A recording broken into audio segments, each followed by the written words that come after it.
반갑습니다, 여러분. 오늘 하나님의 말씀 사무엘하 18장의 내용을 함께 나누려고 하는데요. 저희가 2주 동안 이 18장을 좀 더 다시 나누려고 합니다. 그래서 오늘 읽으신 내용 부분의 앞부분을 오늘은 좀 더 다 같이 깊이 있게 나누고, 다음 주에는 오늘 읽으신 본문의 그 내용을 나누도록 하겠습니다. 사무엘하 18장에 보면 이제 다윗과 압살롬의 최후의 전투가 시작되기 전입니다. 그런데 바로 그 전투에 앞서서 다윗은 그 백성들을, 이제 그 군인들을 전략적으로 나누게 됩니다. 왜냐하면 다윗은 지금 전력을 비교하자면 매우 열세예요. 그러다 보니까 효과적인 어떤 작전을 짜서 대처를 해야 이 싸움에서 이길 수 있게 되는 것입니다. 바로 그때에 다윗이 그 백성들에게, 그 군인들에게 이렇게 얘기합니다. 나도 반드시 너희와 함께 나가리라.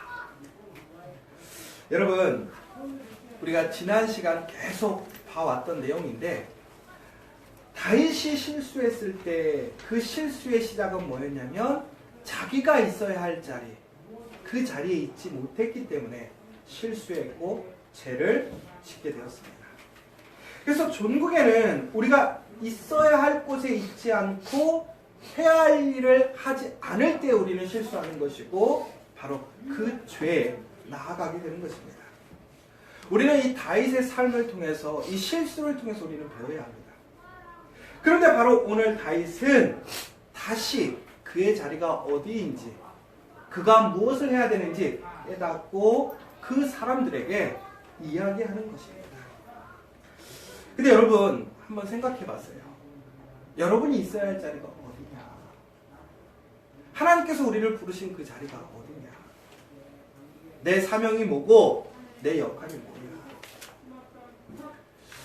여러분, 근데 신기한 게 이제 봄이 시작됐잖아요. 그런데 봄이 되면 막 더 일하고 싶은 생각이 드세요? 아니면 마음이 이상하게 놓이세요?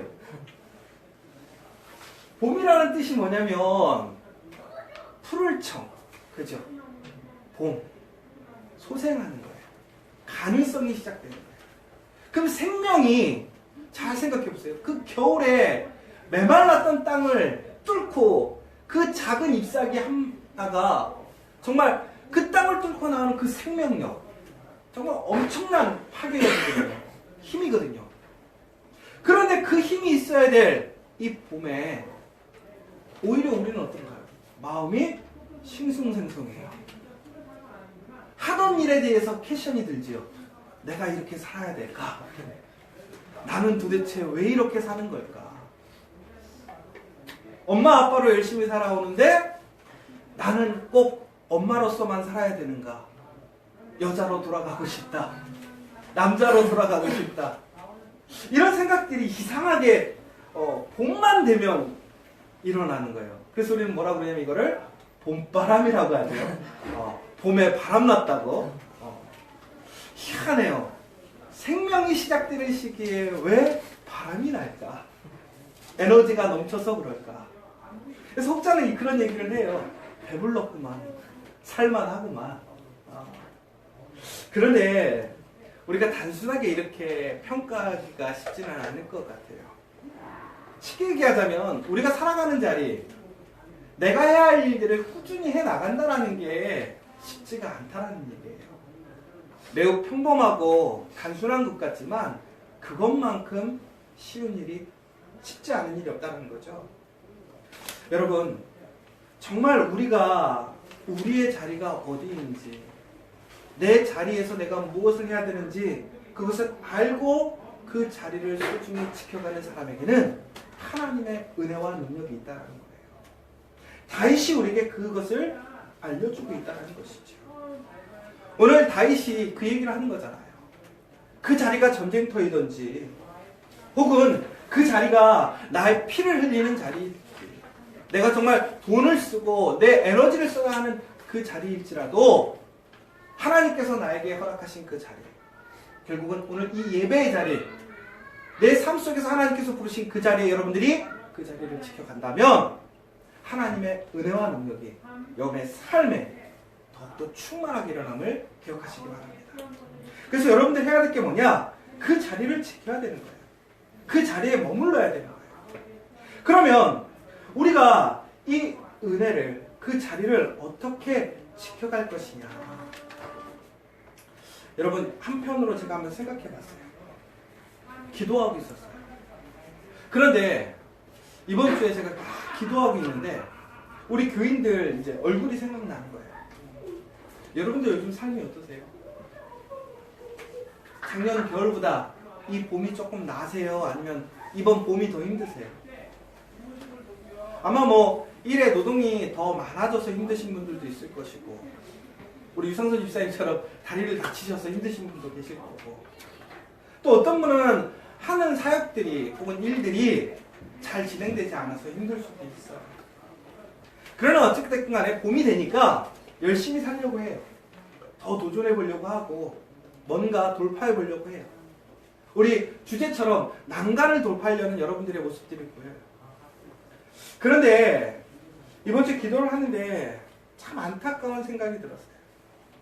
열심히 사는 사람들, 특별히 열심히 사는 우리 성도들 보이는데 그 이야기 속에서, 말 속에서 열심히 사는 게 단순히 열심히 사는 게 아닌 것 같은데 말하지 못하는 아픔이 보이는 거예요.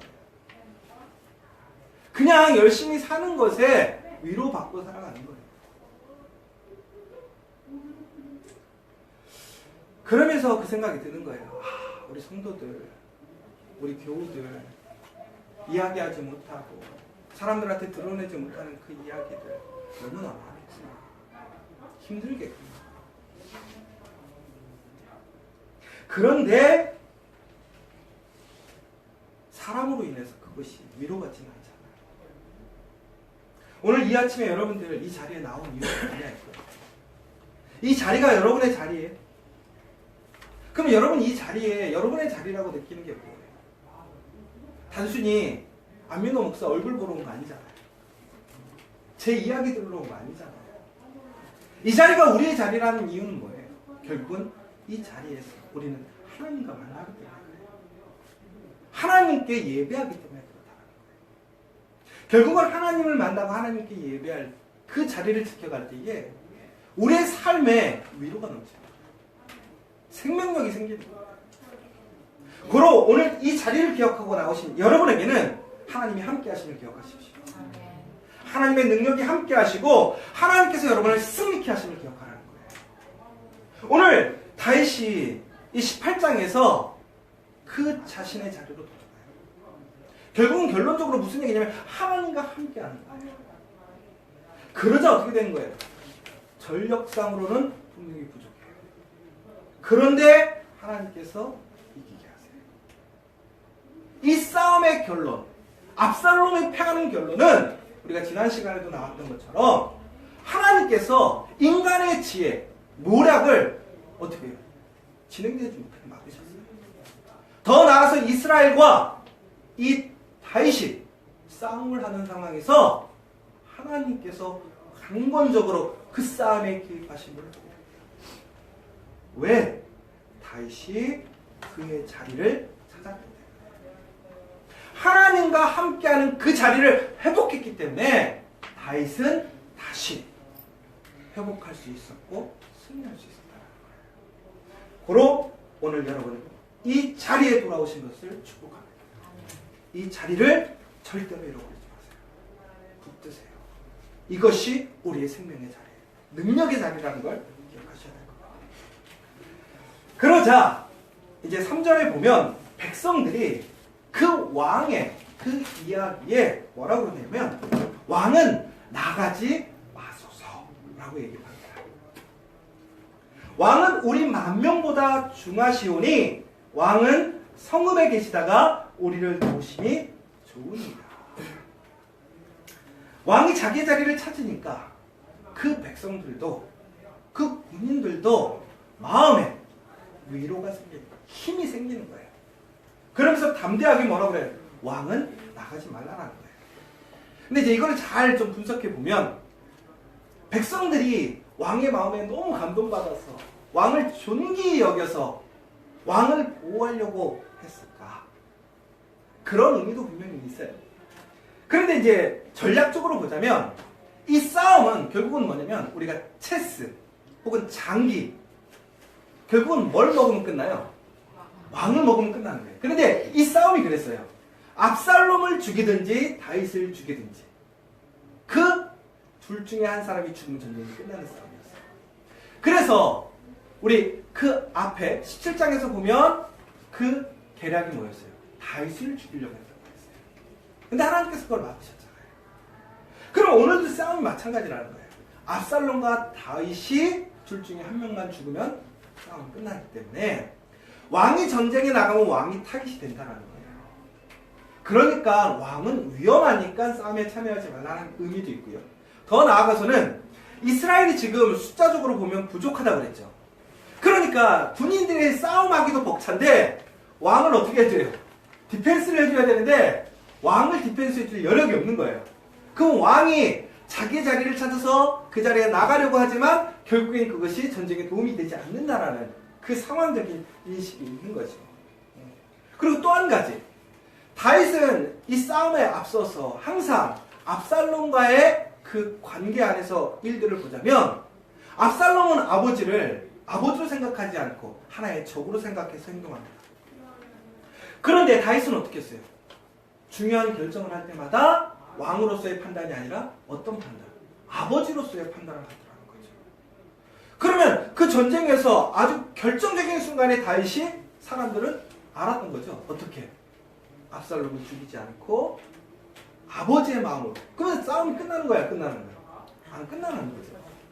그러니까 결국에는 왕을 배려하면서 동시에 전쟁에서 온전한 승리를 거두기 위해서 왕에게 권면하는 내용입니다. 그런데 저는 이제 사실은 그렇지만 그 마음에 정말 단순히 객관적인 전력 그것만 있었을까? 그러지는 않았을 것 같아요. 왜 그러냐면 제가 이제 교회에 오래 있으면 정말 저를 너무나 사랑하는 우리 정슬기 전사님과 우리 청년의 대들보 권호영은 목사님 빨리 들어가세요. 저를 너무 생각해줘요. 배려해줘요. 그래서 너무 고마운 거예요. 그러니까 더 못 가겠는 거예요.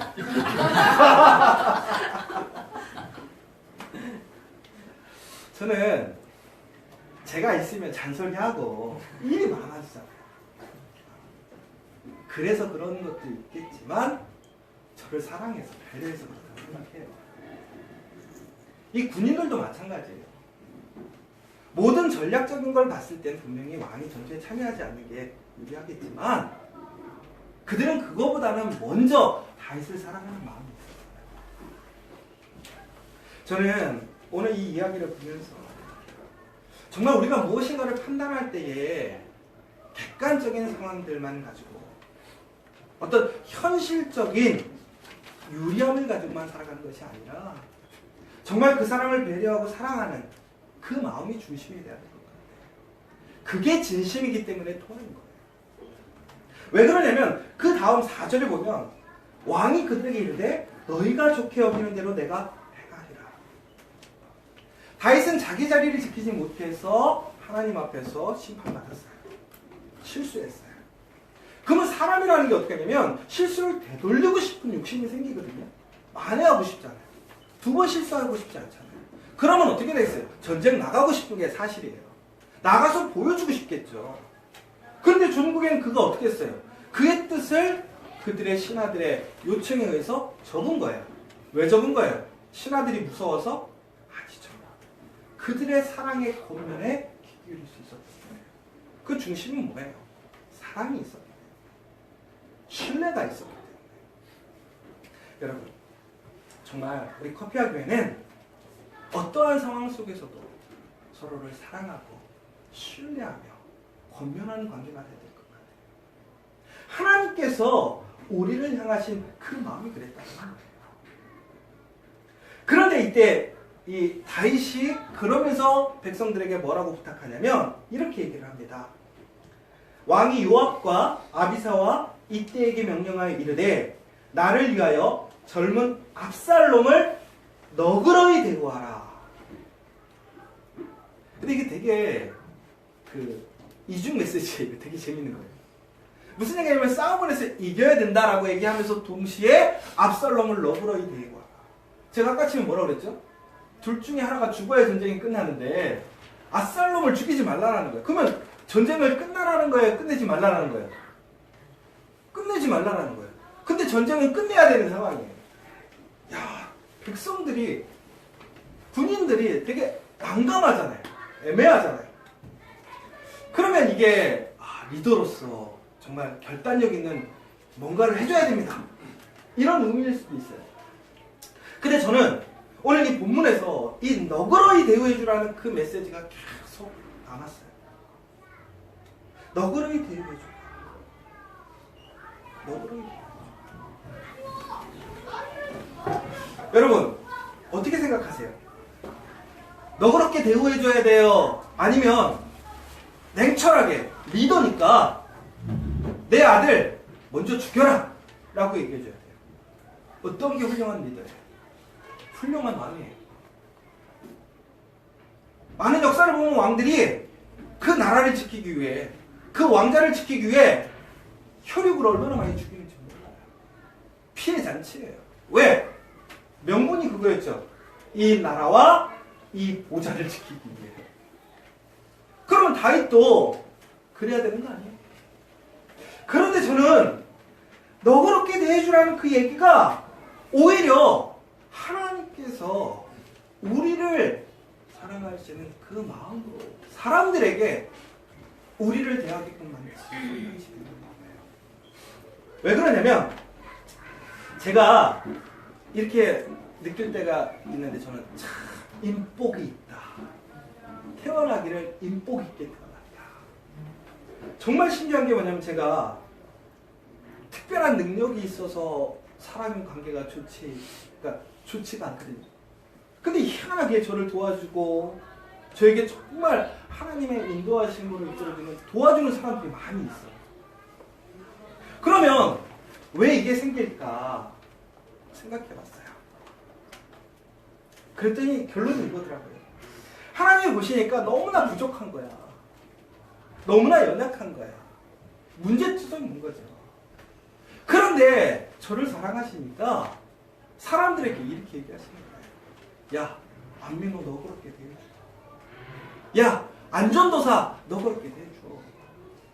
안목사 너그럽게 대해줘라. 내가 잘나서 이 자리에 있는 게 아니라, 내가 뭔가 사람을 끄는 매력이 있어서 있는 게 아니라 하나님이 나를 사랑하셔서 내가 너무나 불쌍해 보여서 다른 사람들에게 너그럽게 대해주라고 명령하신 거예요. 그 은혜 때문에 내가 사람의 복을 받는 거예요. 여러분, 옆에 한번 보세요. 원수 같아요? 근데 하나님이 이렇게 얘기하시는 거예요. 그 옆 사람을 어떻게 하라는 거예요? 너그럽게 대해줘. 너그럽게 대해줘. 왜? 내 자녀니까. 내가 사랑하는 사람이니까.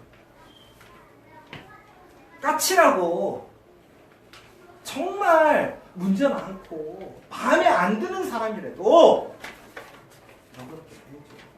왜? 내가 사랑하는 사람이니까. 사랑하는 여러분, 다윗은 왕으로 보면 별로예요. 탁월하지 못한 것 같아요. 객관적이지 못해요. 그런데 다윗이 왜 하나님 마음에 합했습니까? 하나님은 왜 다윗을 그렇게 사랑하셨습니까? 다윗을 통해서 결국은 하나님의 사랑, 하나님의 마음을 우리에게 보여주시는 거예요. 그렇기 때문에 다윗은 그 심판 중에도 하나님의 은혜를 경험하잖아요. 그러면서 우리에게 다시 얘기하는 거예요. 너그럽게 해줍시다. 여러분, 우리 커피와 교회 아마 여러분의 마음에 안 드는 사람도 있을 거예요. 안 맞는 사람도 있을 거예요. 그러나 너그럽게 대해줍시다. 그래서 그 사람이 다시 하나님께 돌아왔을 때 하나님은 그것을 가장 큰 기쁨으로 여기시는 거예요. 그래서 우리 커피아 교회는 사람이 죽어나가거나 잘려나가는 것이 아니라 그 너그러움에 살아가고 다시 일어나고 사랑하는 우리 커피아 교회가 간절히 소망합니다. 그러자 하나님께서 어떻게 하신 거예요? 그렇게 애매한 명령을 받은 사람들이 전투에 나가서 싸우는데 얼마나 힘들어요. 그런데 6절에 보니까 하나님이 이에 백성이 이스라엘을 치러 들러 나가서 에브라임 숲에서 싸우더니 라고 나옵니다. 싸우더니 그러더니 숲에서 죽은 자가 칼에 죽은 자보다 많았더라. 결국은 사람의 지혜와 능력으로 싸운 것이 아니라 하나님의 마음으로 하나님이 함께 하심으로 싸우니까 하나님께서 다윗의 칼이 아니라 하나님의 능력으로 이스라엘을 물리치게 하셨다. 사랑하는 여러분, 정말 하나님의 사랑이 정말 대단한 것 같아요. 정말. 그러니까 다윗이 정말 미련하고 바보처럼 압살롬을 사랑하는 것처럼 하나님이 우리를 그렇게 사랑하고 계시는 거예요. 제가 어떤 한 동영상을 봤어요. 그 동영상에서 뭐라고 그랬냐면 부모에게, 그러니까 자식이 부모에게 하는 말 중에 가장 아픈 말이 뭘까? 아빠 뚱뚱해요? 이 정도는 뭐 기본이 매일 듣는 얘기니까. 두 번째, 아빠 못생겼어요. 뭐 그거 갖고 우리 관계가 끝나진 않을 것 같아요. 근데 이제 이런 얘기가 나오면 좀 상할 것 같아요. 아빠 왜 이렇게 돈을 못 벌어요? 이런 마음이 좀 상하죠. 그런데 이런 얘기 들어봐요. 아빠 싫어요. 조금 진지해지죠. 근데 결정적으로 이 얘기 들으면 이제 아버지가 무너진대요. 뭐냐면 아빠 필요 없어요. 여러분, 만약에 여러분의 자녀들이 우리 은율이, 단율이가 어느 날 갑자기 아버지, 이제 아버지 필요 없습니다. 기가 찰 거예요. 일반 사람들 같으면 아마 술 먹으러 바로 갈 거예요, 아버님. 근데 압살롬이 다윗에 그 얘기를 한 거잖아요. 나 아버지 필요 없습니다. 비키시지. 주기로 했어요. 근데 다윗이 압살롬은 뭐라고 그랬죠? 청년 압살롬. 이 청년 압살롬이 예전에도 말씀드린 것처럼 뭐예요? 어린, 철없는, 나약한, 부족한 압살롬을 어떻게 해주는 거예요? 너그럽게 대해주는 거예요. 자기 필요 없다고. 가슴에 대목 찍은 그 아들을 뭐 하는 거예요? 용서하는 거예요. 포기하지 않는 거예요. 그런데 다윗이 어떻게 한 거예요? 하나님 앞에 똑같이 행동했었어요. 그가 하나님 앞에 범죄했어요. 하나님의 말씀에 벗어났어요. 아, 그럼 사람들이 그렇게 얘기할 거예요. 죄 짓는 게 하나님 필요 없다고 얘기하는 건가요? 맞다라는 거예요. 왜? 하나님을 존중하지 않으니까, 인정하지 않으니까. 결국은 우리가 하나님의 말씀에 참여하지 않는다는 것은 하나님 필요 없다는 얘기하는 거예요. 그런데도 하나님은 어떻게 하신 거예요? 다윗을 너그럽게 하셨다. 사랑으로 그 은혜를 끊지 않으셨다는 거예요. 사랑하는 여러분, 우리가 우리의 자리로 돌아오기만 해도 하나님은 이렇게 우리를 용서하시고, 돌아오지 않아도 그 마음을 거두지 않는 게 하나님이라는 거예요. 그 자리를 기억하세요. 그러면 다시 시작할 수 있어요. 다시 회복할 수 있다. 오늘 이 말씀을 통해서 저는 결국은 정말 우리가 이 시대에 회복해야 될 그 마음이 뭘까? 우리 커피아 교회는 조금 세련되지 못해도 참 복잡하게 사는 것 같아요. 붙들지 못하고 끝까지 너그럽게 사랑으로 섬기고 용서할 수 있는 그 믿음의 사람들이 되시기를 간절히 소망합니다. 아멘. 이 시간